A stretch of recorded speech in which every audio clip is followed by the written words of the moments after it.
The first dawnlight crept into the drying rack room, casting a warm glow over the rows of herbs hanging from the ceiling. Maela Embergrove stirred, her eyes adjusting to the gentle light. The air was heavy with the scent of dried herbs and the promise of a new day. As she began her daily routine, her gaze fell upon a book waiting on the workbench, its cover bearing her name in fresh ink. The ink seemed to shimmer in the morning light, as if beckoning her to open the book. Maela's fingers hesitated, her heart beating with a mix of curiosity and trepidation.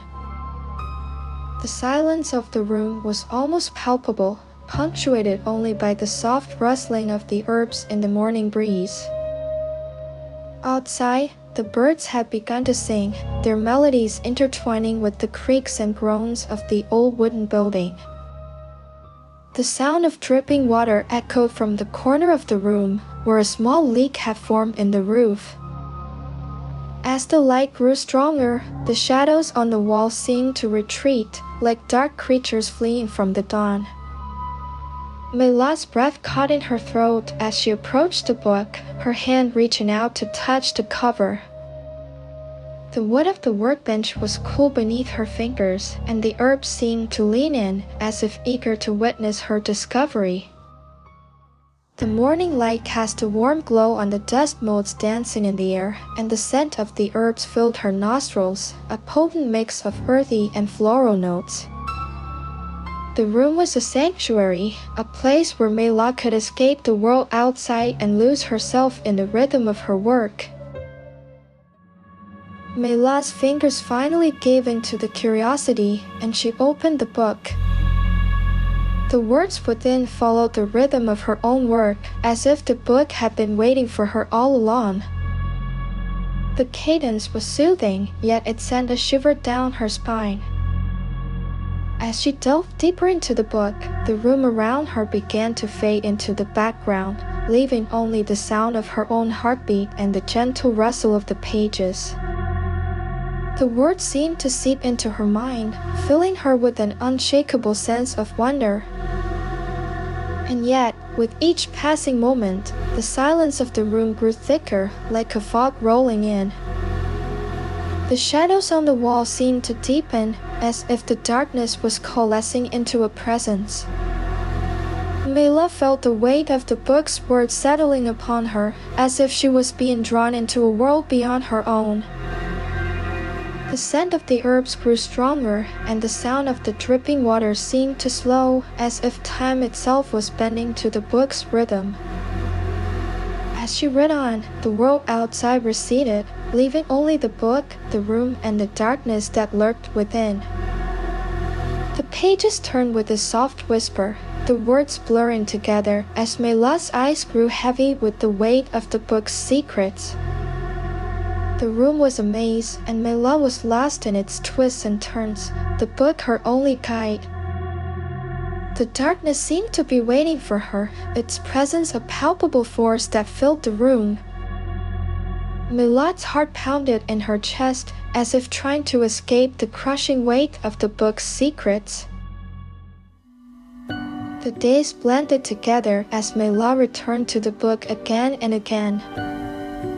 The words rearranged themselves on the page, as if trying to convey a message she couldn't quite decipher. Tools began to move on their own, and doors creaked shut without a hand to guide them. The air grew cold, and Maela felt a presence watching her, its gaze like a winter breeze on the back of her neck. The rhythm of the book's words quickened, matching the beat of her own heart. Maela's senses grew heightened, as if she was being pulled into a dance she couldn't control. The silence of the room was now oppressive, punctuated only by the sound of her own ragged breathing.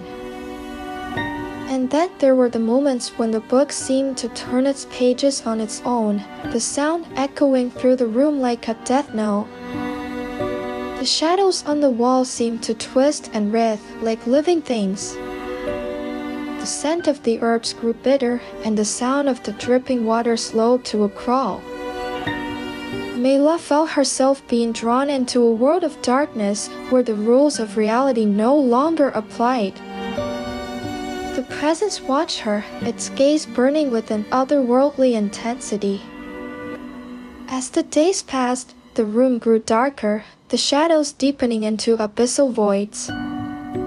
Maela's heart pounded in her chest, as if trying to escape the crushing weight of the book's secrets. The world outside receded, leaving only the room, the book, and the darkness that lurked within. The darkness seemed to be coalescing into a shape, a form that watched her with cold, calculating eyes. The air was heavy with anticipation, as if the very fabric of reality was waiting for Maela's next move. The presence seemed to be growing stronger, its power filling the room like a palpable force. Maela's breath caught in her throat, as if she was standing on the precipice of a great abyss staring into the void. The room was a prison, and Maela was the captive, trapped in a world of darkness and terror. The book was the key, and Maela was the lock, waiting to be opened by the presence that lurked within. The darkness seemed to be waiting for her, its presence a constant reminder of the horrors that lay within the book's pages. The drying rack room began to perform its own work, the herbs hanging from the ceiling like specters. The rhythm of the book's words reached a fever pitch, and Maela felt herself being consumed by the very presence she had tried to understand. The last page of the book was blank, yet warm to the touch, as if it held a secret she couldn't quite grasp. Maela's heart slowed, her vision blurring, as the darkness closed in around her. The herbs seemed to be waiting for her, their silence a testament to her own mortality. The room was a tomb, the book a gravestone, and Maela the sole inhabitant of a world that had been drained of all life. The darkness was absolute, a heavy blanket that smothered all sound and sensation. The presence watched her, its gaze burning with an otherworldly intensity, as if waiting for her to join it in its eternal dance. The drying rack room was silent at dawn, the work continuing on its own. Maela Embergrove stood at the threshold, his eyes fixed on the herbs hanging from the ceiling. He felt the presence watching him, its gaze like a winter breeze on the back of his neck. Edric's hand reached out, his fingers brushing against the cover of the book, now lying open on the workbench. The words within seemed to be calling to him, their rhythm a siren song. Edric's heart pounded in his chest, as if trying to escape the crushing weight of the book's secrets.